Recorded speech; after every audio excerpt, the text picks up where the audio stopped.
Welcome to Old Man Sports Talk. I'm your host, Old Man Nate, and today is Selection Sunday. Today's Wednesday will announce the final four teams playing in the college football playoff, as well as all of the bowl games, including the New Year's Six bowls. So today, Old Man Nate is going to release his predictions for what he expects to excuse me expects to happen in about an hour. So I don't know if you guys got a chance to watch. Hopefully you got a chance to watch some great games over the weekend, starting Friday night and yesterday. We had some great games as a Friday night. The Oregon Ducks and the Washington Huskies played, and it was a great game.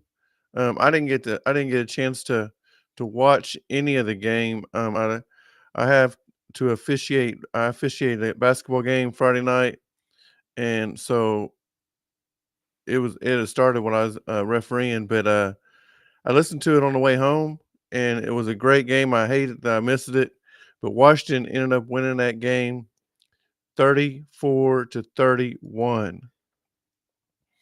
And then yesterday, we had a handful of games as we started off with the Big 12 championship that took place at 11 East or 11 Central Time between the Texas Longhorns and Oklahoma State Cowboys. And that game was not even close from the beginning as Texas jumped all over them early and never trailed or never was within 14 points again. Um, so Texas ended up winning that one 49-21. Then the 2:30 games, you had the SEC championship and between the number 1 Georgia Bulldogs and number 8 Alabama. And that's this game is going to be talked about a lot throughout the day. Alabama upset the number 1 team in Georgia Bulldogs who had won 29 straight ball games, back-to-back national champions. Will they make the playoff with that loss? Will they make the playoff? That's going to be the question that's going to be decided by the playoff committee. Also at that time was a non-Power 5 game that I think is going to make a big impact on today's selections on the New Year's Six Bowl between SMU and number 22 Tulane. And SMU finished out an unbeaten conference record. Both of them were unbeaten conference teams until going into that game. And SMU won 26-14. And, they have a top 15 offense and defense. They got 2 losses this season, and both those losses came to Big 12 teams, Oklahoma and TCU. But those are the only Power 5 teams they did play. So, it's really hard to say how good they are. That same Tulane team, though, took Ole Miss to the wire. Ole Miss won, but it was a very close game. And that was Tulane's only loss going into the yesterday. In the evening games, we had the Big Ten championship between number 2 Michigan and number 16 Iowa. And I figured this was going to be a low-scoring game. In fact, I almost hit it on the money in one of my pools I play in. I picked the total score between them as 25 points. It ended up being 26 as Michigan won it 26-0. It was a really good game, though. It was 10-0 at the end of one. It was 10-0 at halftime. And then Michigan kind of broke it open late in the third quarter. And then another game that's going to be really talked about today is the ACC championship between number 4 Florida State and number 14 Louisville. Florida State came into that game with their third string quarterback as their starting quarterback for the season. He's out for the season with a torn or broken leg. He broke his leg in a horrific accident during the play, and he's out for the season. And then that happened about 3 weeks ago, I believe. And then their backup sustained a concussion last week in their game, and it was kind of it wasn't a concussion like everybody knew about. Like, he even came back in the game, and then after the games when he started really getting the signs, and they weren't sure if he's going to play yesterday, and he ended up not playing. They brought in a third string quarterback, and their offense struggled big time. They even ran the wildcat a lot, but they did win. Their defense was tremendous. Best defensive performance I can probably say I've seen from a team this season, and they won 16-6. Louisville had their chances. Louisville, um, I wouldn't call it block a punt. They tackled the punter.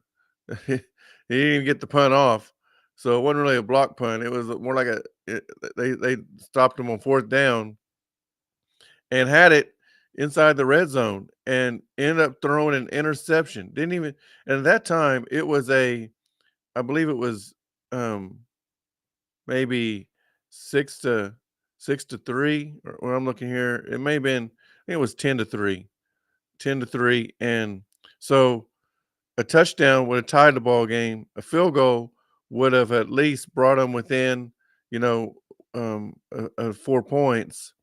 And he throws an interception, so they got nothing out of that. And Florida State, rest of the game, just dominated. So um, it may have been 10-6 at the time. It may have been early in the fourth quarter, but either way, I think it was 10-6. Now I think about it, I think they had a chance to take the lead. What it was, and they got nothing out of it. But Florida State's defense was really, really good. Looking at the stats here, a little bit of stats. So like Louisville ran for just 77 yards. Their quarterback Plummer was 14-36 for just 111 yards. So they had 188 total yards. Florida State, their quarterback was only 8 of 21 for 55 yards. And then rushing, they ran for 164 yards. So they almost, I mean, low score. I mean, no offense at all in the game.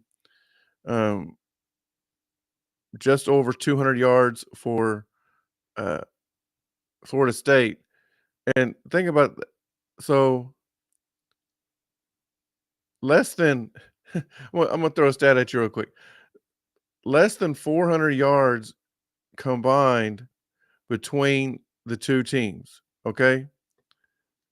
So just to show you how non offense that is, Texas quarterback against Oklahoma State threw for 464 yards by himself. He threw for more passing yards than the combined offenses between Louisville and Florida State yesterday. That's amazing. Both amazing on Ewers, and both amazing that both offenses were so terrible. But Florida State's defense was really good. Let me see down here. They had 7 sacks. That's what I was thinking. 3 of them by Braden Fisk. 3 sacks. Is that number 5? Let me look, see if that number 5. No, number 55. Yeah. Yeah, he had a great game. He didn't even have his name on the back of his jersey. I don't know why that was. I didn't hear why. But he didn't even have his name on the back of his jersey. He had 3 sacks, 9 total tackles, 5 solo, and 3 sacks, and 4.5 for loss. Great game, Braden Fisk. Anyways, if you're just watching Old Man Sports Talk for the first time, please take the time to like, subscribe, and ring the bell. That way you get notified every time Old Man Nate drops a video or goes live.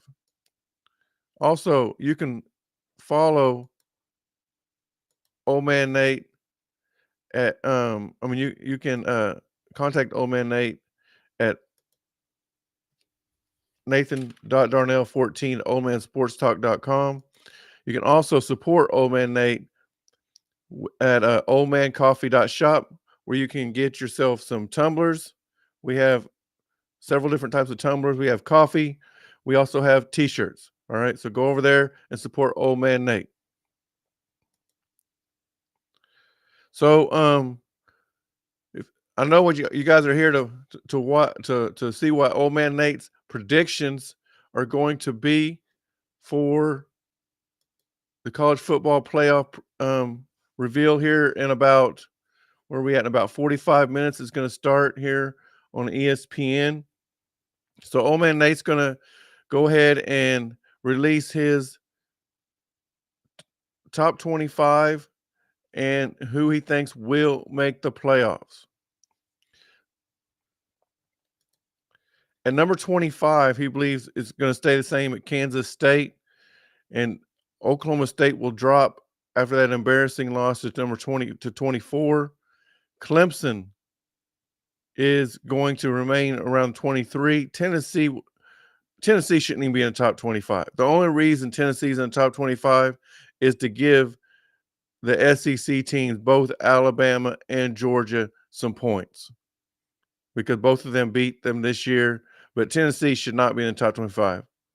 They all their losses are top 25 teams, but some have been embarrassing. So yeah, they should not be. But I'm on only reason they're not in my top 25, but they're going to be in the college football committee's top 25. At number 21, we got the Oregon State Beavers, and at number 20, North Carolina State Wolfpack. At number 19, you got Liberty. Liberty came off a big win Friday night as they let's see here. Trying to see who they beat. They beat New Mexico State. It was a really good game, but Liberty pulled away in the fourth quarter, outscoring New Mexico State 14-0 in the fourth quarter to win that game by 14. Number 18, Iowa. That they're definitely going to drop after they got shut out 26-0. Iowa probably got the best defense in the country. But they have absolutely no offense. And it's a shame because a really good or even a decent offense, they may be the best team in the Big Ten. But with no offense at all, it really shows. I know Michigan scored 26 points on them, but like I said, it was a close game. It was 3-0 until Michigan busted a punt all the way down to the 5-yard line where they ended up punching in for a touchdown. Listen, if you get a chance, go back and watch that punt return. Number 4 for Iowa was the first one down there. He missed the tackle. All right. Never in my life have I seen when a player gets chased down by a guy who missed the tackle. I mean, and not only missed the tackle, he went on the ground. He fell on the ground, got up, chased him down, even got blocked a little bit. That dude must be like a world-class sprinter because he chased down the punt returner. So great hustle by him, great effort, but Iowa did not win yesterday, and I got them at number 18. 17, I got Louisville. They're going to fall a little bit also with their loss to Florida State, but I think they're better than Iowa still, so that's why I got them at 17. At number 16, Notre Dame will move up a little bit. And here's the thing. SMU, I think, is the best non-Power 5 team. Even though Liberty's undefeated, SMU's 2 losses are to Power 5 teams, right? Both in the Big 12. Liberty did not play a Power 5 team at all. And as I mentioned earlier, I got Tulane fell out, but Tulane's only loss until yesterday was to a Power 5 team in Ole Miss. So at least those non-Power 5 teams are playing Power 5 teams and giving it an effort, seeing how good they really are. Liberty didn't do that. So we really can't say that. Even if they would have played, like, let's say Syracuse, right? They're on the East Coast. They're over there. Syracuse is an okay team. They're about the TCU level, which TCU beat SMU. Beat them pretty good, actually. But yeah, I got SMU right now. To me, they're the best non-Power 5 team. I got them ranked 15. They may not be that ranked because they weren't ranked last week. Okay, so do I see them Does the committee putting them all the way up to 15? Probably not. But I think that they'll be between. I think they'll be ranked higher than Liberty. I'll just put it that way. Okay. At number 14, we have the Arizona Wildcats.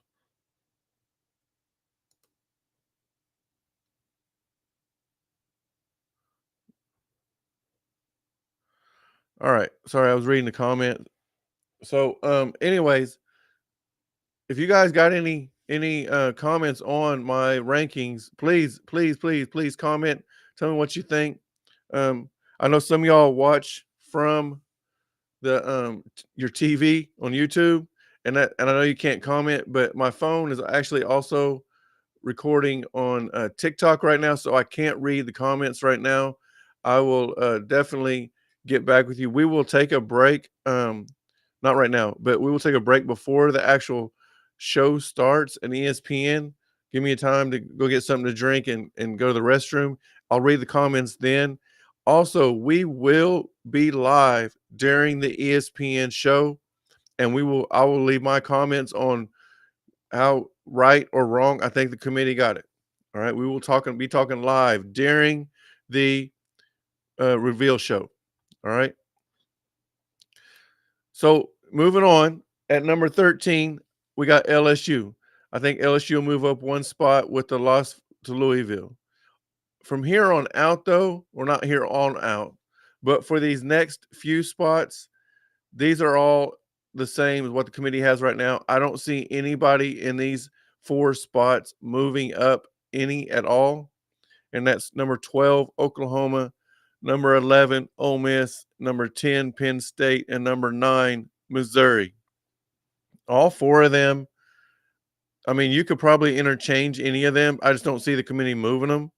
I seen a stat today as far as um, between those four who had the most wins against current top 25 teams and this and that, and or bowl eligible teams, and really Missouri and Oklahoma were pretty close and similar. So you could obviously, in my opinion, move Oklahoma up to number 10. I don't really think they could pass Missouri, but I don't think the committee will touch any of that. I think they'll leave them all the same. Missouri 9, Penn State 10, Ole Miss 11, and Oklahoma 12. And here's the thing on that though. It could I don't know. I don't really know if it'll make a difference on as far as if any of those teams get an opportunity to play in a New Year's Six bowl, on if they was ranked, one or two rankings higher or lower. I don't think that'll make a difference. I think they'll pay attention more to if how many teams from the conference are going. All right, like will a conference get two or three teams from in a New Year's Six bowl? We'll see. All right. I think two is very likely, especially with the playoffs. Three, man, it's gonna be hard. Moving on, at number 8, after their loss to Washington, I got the Oregon Ducks falling to number 8, and at number 7, actually falling a spot, I got Ohio State. Okay, so you can kind of gauge on what my top 6 are without even moving forward. That right there moves Ohio State out of the top 6. And the reason I've got that is they didn't play in a conference championship game. And unfortunately for them, that sucks because they probably, I mean, if you think about it, their conference championship play-in game was the week before against Michigan. And with those divisions, the way they're set up with Michigan and Ohio State always playing each other and really being the top 2 teams in the country or in the conference every year, it's really a tough situation for the loser of that game. Now, has the loser still made the playoff? Yes, last year it happened. Both Michigan and Ohio State made the playoffs. But the difference is this year is there's a gap between um, the there's a gap that so last year you had, I think Georgia was the only undefeated team, and then you had a couple of you had about 3 one-loss teams, and you then it was 2-loss teams. Remember they were debating on whether Alabama, a 2-loss Alabama should get in, or Ohio State, a 1-loss team, right? Who didn't play in the conference championship. And Alabama didn't either. Or no, yeah, Alabama didn't either. Remember LSU played in the conference championship for the SEC last year against Georgia. But that was the debate. And when you're debating between losses, usually the lesser lost team is going to make it. This year, you got 3 undefeated teams, and then you've got, what is it? 1, 2, 1, 2, 3, 4, 4 one-loss teams to fight for one spot. So, and Ohio State not playing in a conference championship, that eliminates them. In my opinion, that eliminates them. So, anyways, so now we're going to move on to the bracket. And honestly, I think the first 2 for sure are locked in the spots in this order. I don't think that there's going to be any debate on who number 1 and who number 2 is. Okay. Number 1, I've got the Michigan Wolverines. They're 13-0, Big Ten champions. They were number 2 last week. So I think that they're going to move up. They had a 26-0 win, you know, in their conference championship game. So uh, I think Michigan will be the number 1 team. Number 2, I think, is going to be the Washington Huskies. They again, they're Pac-12 champs. They were they beat Oregon twice. Oregon, remember last week, was ranked number 5 in the country, and looked like it was going to be between, the winner of the Pac-12 champion was definitely locked in. Washington was number 3. Oregon was number 5. Washington beat Oregon, but wasn't getting the credit. In fact, they were a 9-point underdog going into the Pac-12 championship, despite beating Oregon once already by a field goal. And they won by a field goal again, but really, it really wasn't that close. Okay. I mean, it was throughout the game, but in the fourth quarter, Washington took over. They went up 10 twice. They went up 10. Oregon drove down the field, got a touchdown, cut it to 3. Washington drove right back down the field and answered, and took it back up to 10 with less than 2 minutes or 3 minutes to go in the game, right? And yes, Oregon got another touchdown, but when they did, it was less than a minute to go in the game.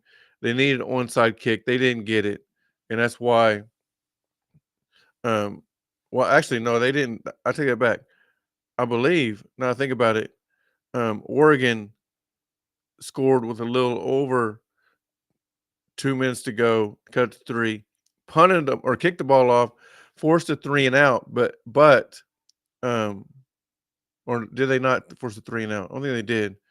I think yeah. Anyways, like I said, I was listening to it on the radio. I didn't get to watch it, so I don't remember if they forced 3 and out or if Washington ran out of time.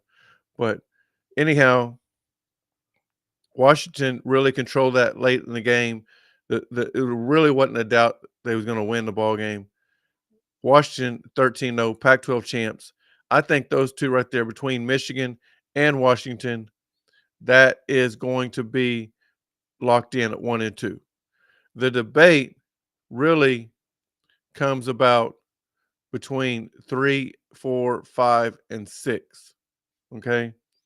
Now, me personally, I don't have a debate for number 3. Okay. I got number 3, the Florida State Seminoles. Okay. They're undefeated. They're a Power 5 conference champ. By the way, no undefeated Power 5 conference champion has ever been left out of the playoff. Remember that. Okay. And for years, people have said the ACC is weak. It was Clemson, it was Clemson, it was Clemson.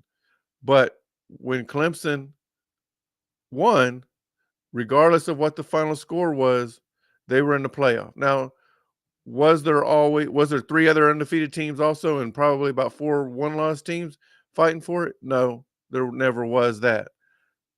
But I still, and there was some Clemson games that ran down. The ACC championship ran kind of close, but they still managed to make it in. And I think that's what's going to happen. I think Florida State was 4 last week. I think really what I've got here is the last week's 2, 3, and 4 all moving up one spot. Michigan to number 1 from 2 to 1, Washington from 3 to 2, and Florida State from 4 to 3. So that leaves the 4 one-loss teams. Yeah, 4 one-loss teams. And I've already mentioned Ohio State as number 7. So you really got 3 one-loss teams debating on who should get that number 4 spot. So let's talk about it real quick, okay? Georgia, Texas, Alabama, and I did throw Ohio State in there as a one-loss team, okay? Wins against current top 25 teams. Georgia has 3, Texas has 3, Alabama has 4, and Ohio State has 2. Now, some people are going to say, well, we beat some other top 25 teams. Listen, I'm not counting if you beat a top 25 team earlier in the season that's not ranked right now. All right. And I'm going to give you an example. Let's say Oregon was in this right now. All right. In this discussion, they had beat Washington, and we're discussing Washington and Oregon in the same situation, probably for 2 spots then. Right. Well, remember back in the season when everybody was all up on Colorado? Colorado was 3-0, jumped in the top 25. I think they was high as ranked like 21 or 20 or something like that. Remember that? And then they played Oregon and got skull drugged. And that started their losing. That started their losing season. They won 1 game the rest of the season after that.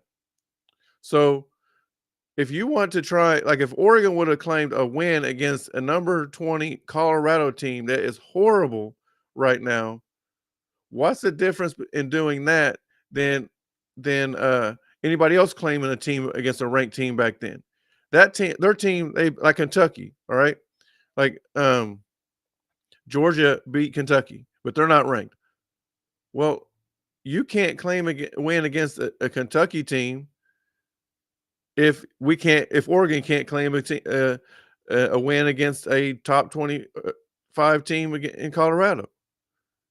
It's the same thing.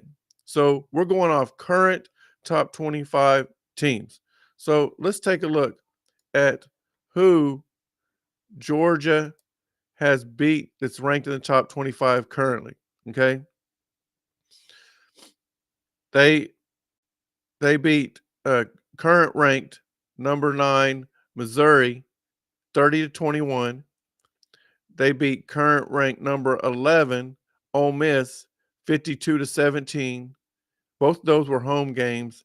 And then at Tennessee, they beat current ranked 22 Tennessee 38-10. All right. So they do have three Power 5 wins. And as we said earlier, their best win is against current ranked number 9, Missouri 30-21. Were they a conference champion? No, they didn't. They played in it, but they lost.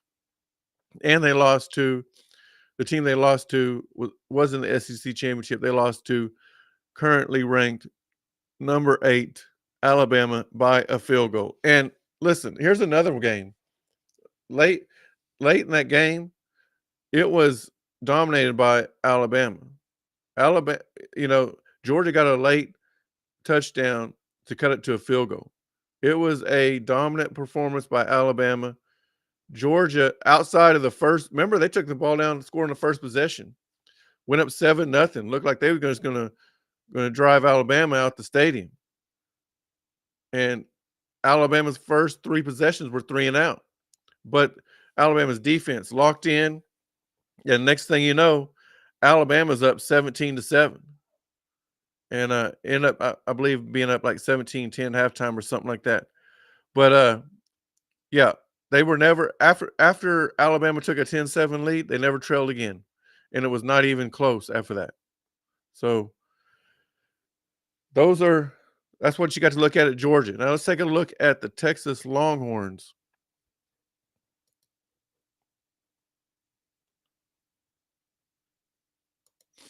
All right, so Texas also, we mentioned, has 3 conference wins. Their best win is on the road in Tuscaloosa, second week of the season, against number 8 Alabama. At the time, Alabama was ranked higher, but again, we're going against current rankings, not what they were when they played at all. So if I'm doing it both ways, okay, being fair both ways, but they won by double digits, winning by 10 in Tuscaloosa. The other ranked teams that they beat were current ranked 25 Kansas State. They beat them by a field goal, 33-30. And then yesterday, they beat 24th ranked Oklahoma State, 49-21. The only other ranked team they played was Oklahoma, number 12 ranked Oklahoma, and they lost to them 34-30. And that was a game, honestly, that Oklahoma controlled the whole game until the last minute. OU led the whole way until I think it was a minute 14 to go in the game when Texas took a 30-27 lead. And OU drove down and got a touchdown with about 15 seconds or so to go in the game and won it 34-30. Next, we're going to look at Alabama. Alabama now, they played more ranked teams, current top 25 teams than or wins. They have more wins against current top 25 teams than any of these 4 with 4 teams. All right. Their best win was yesterday, the win against number 1 Georgia. They beat them by a field goal. But again, like I said earlier, they dominated the game since it was, since they when they tied it up at 7, then, or was it 7-3? I don't remember. But anyway, really since their defense dominated since really the second drive or first drive. After the first drive of the Georgia's first drive, they dominated. But offense kicked in, had some good plays, and once they took the lead, it was over. It was a wrap. So let's take a look. And were they conference champions? Both, I mentioned this, forgot to mention this also. Both Texas and Alabama are conference champions. So let's take a look at Alabama real quick here. So their wins against current top 25 teams are hold on, let me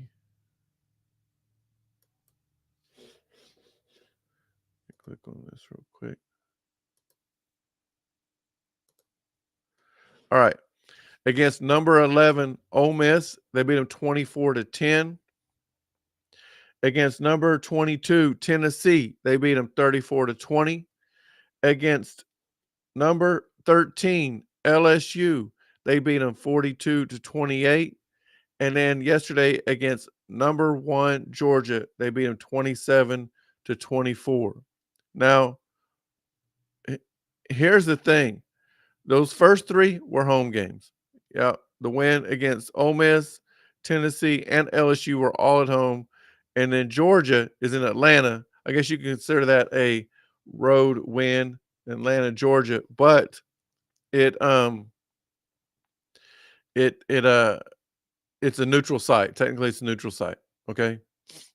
And then their only loss was at home also against number 7, the Texas Longhorns.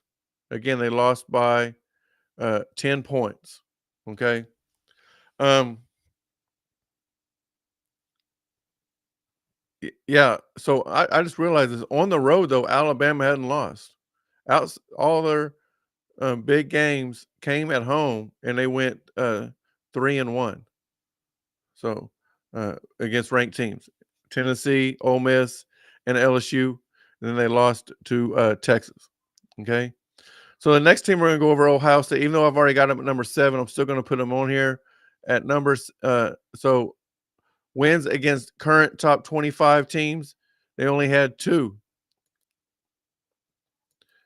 Oh, this is going to take me a little bit to get to this one. Let's see here. There we go. Okay. So Ohio State's only ranked teams wins came at number 16, current rank 16, Notre Dame, and they won that by a field goal. And by the way, on that win, that's they was lucky to get that win. Okay. Remember, Notre Dame really controlled the whole game, but Ohio State or Notre Dame had the lead. Ohio State drove down the field and was down 4. They needed a touchdown to take the lead. And on fourth and goal, they went for it, and Notre Dame only had 10 players on the field, and they ran it right at the player that was missing and won 17-14. Otherwise, that we may not even have a discussion with them. They may have had 2 losses this year. And their second win is against number 10, currently ranked 10, Penn State, and they won that one 20-12. The only other ranked team they played this season was Michigan, and they lost that one 30-24. And again, they were not conference champions. Okay. So, really, I've got it between Georgia, Texas, and Alabama. And so, moving on, I'm going to go ahead. Oh, my bad. Damn it. Okay. I thought I moved it up here. I guess I didn't. All right. Oh, I know why. Okay. So, I'm just going to talk about you guys aren't going to be able to see it because I forgot to add it. I thought I did it and I forgot to add it. So, I also want to talk about, because people are talking about the Florida State Seminoles, and you know, even though they're undefeated, should they be in the top 25, or I'm sorry, college football playoff? Well, let's take a look. You see the other 4 teams. So how many current wins does Florida State have against top 25? They have 3. Okay. Let's take a look at who those 3 teams are.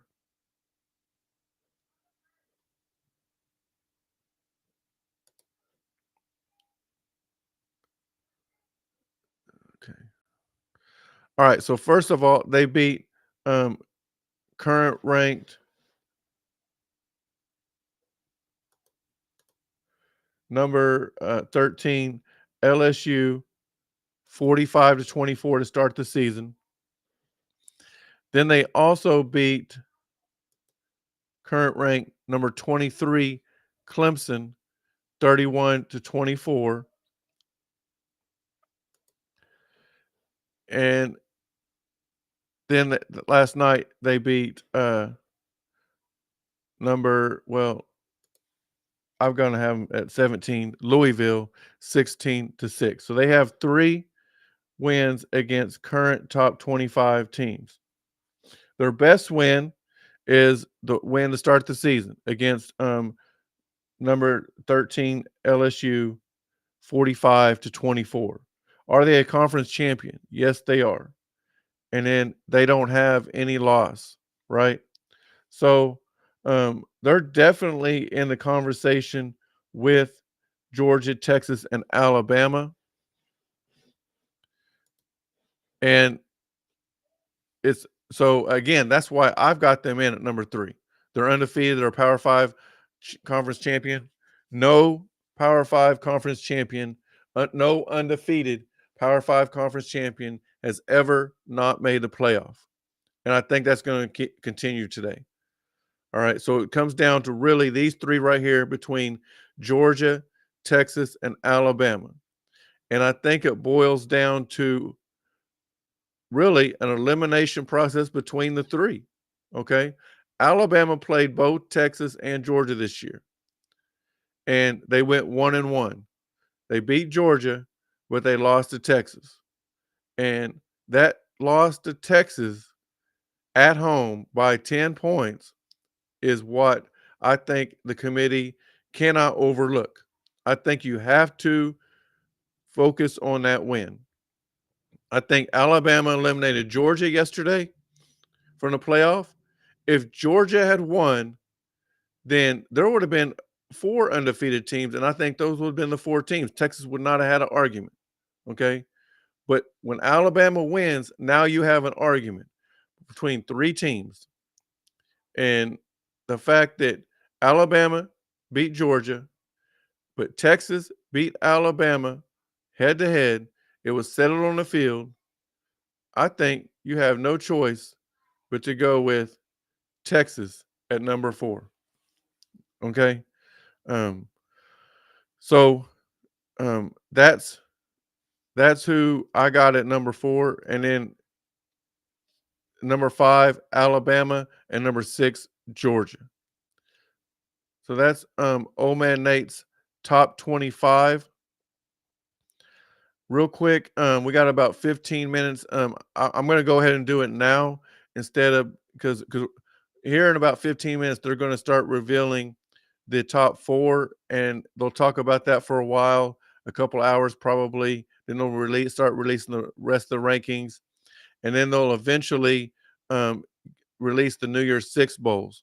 I'm going to go ahead right now and release my predictions, and I this is the toughest thing is releasing is the New Year's Six bowls, because it is so jacked up this year. The fact that bowl, semifinal playoffs are in the Rose Bowl and the Sugar Bowl, that actually hurt the Big Ten, the Big 12, and the SEC. The only teams that was guaranteed to make a New Year's Six bowl outside of the college football playoff was the ACC and the Pac-12. The other 3 aren't guaranteed. It's the way that the money it's all screwed up. I think that's probably going to change here really soon. But yeah, like for instance, since the SEC and the Big 12 usually play each other in the Sugar Bowl, right? That's one of the college football playoffs. They are not guaranteed a spot in any of in the Chick-fil-A, in the Cotton Bowl, in the Fiesta Bowl, and I'm probably forgetting one, but they're not guaranteed spots. Now, those bowls can take those teams, but they're not guaranteed. Okay. So again, at this time, if you haven't already, please take the time to like, subscribe, and ring the bell on YouTube. That way you get notified every time Old Man Nate goes live and drops his videos. Okay. You can also support Old Man Nate at oldmancoffee.shop. You can get a coffee, you can get tumblers, and you can get t-shirts. And if you ever have any questions or want to Old Man Nate to talk about some stuff, you can go to nathan.darnell14 at oldmansportstalk.com. All right, so moving on. We only got about 10 minutes here. And then we'll have to log off and get ready for the live show. We will be back live though. Just know that. Okay. So these are the New Year's Six bowls. You have the Chick-fil-A Peach Bowl, the Rose Bowl, the Sugar Bowl, the Cotton Bowl, the Orange Bowl, and the Fiesta Bowl. Okay. The Rose Bowl is going to be is going to be the semifinals of the college football playoff. And I think Michigan, like I said, I got Michigan picked number 1 seed. I think they're going to pick, and they're playing Texas, right? Or I got as Michigan number 1, Texas number 4. I think Michigan has a choice. They can pick which bowl, whether it be the Rose Bowl or the Sugar Bowl. And I believe they're going to pick the Rose Bowl for 2 reasons. One, the Sugar Bowl's in Louisiana. That's right next to Texas, right? So you're probably going to be a lot more fans rooting for Texas if you went to the Sugar Bowl. And number 2 is the Rose Bowl, the granddaddy of them all, where the Big Ten champion usually plays anyways. I think they would like to go back there and play in that great stadium and play the Texas Longhorns. Now, Texas will travel well. So it's not going to be a home field advantage for either one. It's pretty much a neutral site, but I think that's probably what Michigan will choose. The next bowl we have is the Sugar Bowl. Again, it's another college football semifinal. And I think that will be between, as I picked earlier, number 2, Washington against number 3, Florida State. Now, moving on to these other New Year's Six bowls, again, this is the one where an ACC champion or its highest ranked team, so the ACC is going to be represented at the Orange Bowl. If Florida State doesn't make it, which some people are thinking Alabama is going to beat Florida State out, then this is where Florida State will play. But I think I've got Florida State in the playoff. So I think that matchup is going to be between Louisville and Ohio State. Okay. Also, even though it says at large, the Big Ten has the second best, has the numbers. The Orange Bowl's number 2 selection will be from the Big Ten or Notre Dame. SEC has a chance in there, but really, I think they're going to pick with Ohio State. And the Fiesta Bowl. Now, there's about 3 bowls that could claim the highest ranked non-Power 5 school, but history has usually took them to the Fiesta Bowl. And then the Power 5 team coming from either the Big 12, SEC, or Pac-12. The Big 12 and the SEC are really like they don't have automatic locks, but the SEC I think is going to get snubbed from the playoff for the first time ever. So I think they'll get 2 teams in these Power 5 conferences. I may not have them right as far as what bowls would go to, but I do think these 2 teams will play in the New Year's Six bowls. So I've got the highest ranked non-Power 5 school to be SMU, and I believe they're going to play Alabama. It may be Georgia though, but because the Chick-fil-A Bowl also kind of has this, I don't know. Chick-fil-A is in Atlanta. I don't know what they want, whether it be Alabama or Georgia, but I do think one of those 2 will go to the Fiesta. The other one will go to the Chick-fil-A. Speaking of Chick-fil-A, we got 2 at large, and these are really at large. There's nothing guaranteed to go to either one. When they're not in the playoffs, then it could be anywhere. And again, I got Georgia staying at home playing there, and I got them playing Oregon. I think that'll be a really good matchup. Be fun to see. But if Alabama's there playing Oregon, I think it'll be a fun one too. And then the last bowl we have is the Cotton Bowl. Again, 2 at-large schools. This one also could be SMU, could be here, but I think they're going to go to Fiesta. And I've got an old and a new rivalry that's gonna be playing each other. And I say new and old. Old because these two teams used to play in the Big 8 and in the Big 12 before Missouri left and went to the SEC. And guess what? Now Oklahoma's joined the SEC. In fact, they play each other next year in Missouri. And I've got Oklahoma representing the Big 12 playing Missouri. I'll tell you this though right now. If Oklahoma does not play here, then the only Big 12 team that will play in a New Year's Six Bowl will be in the college football playoff, and that'll be the Texas Longhorns. Okay. Because what I was reading, it's not guaranteed the Big 12 to make a bowl game outside of the Sugar Bowl. And so it's really and that happened because of the new teams they added. They had to find teams. They had to find bowl games for Cincinnati, BYU, UCF, and Houston. And by the way, let me look and see how many of them qualified for bowl games. By the way, let's see here. UCF barely qualified at 6-6.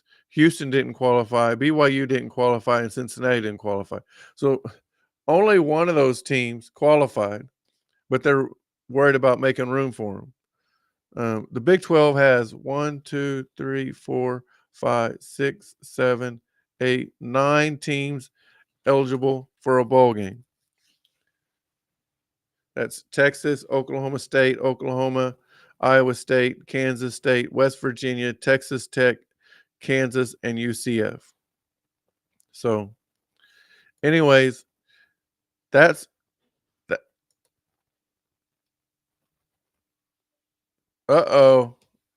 My good friend Charlie thinks Alabama is in the playoff and not Texas. I don't think that's possible, and simply because the head-to-head.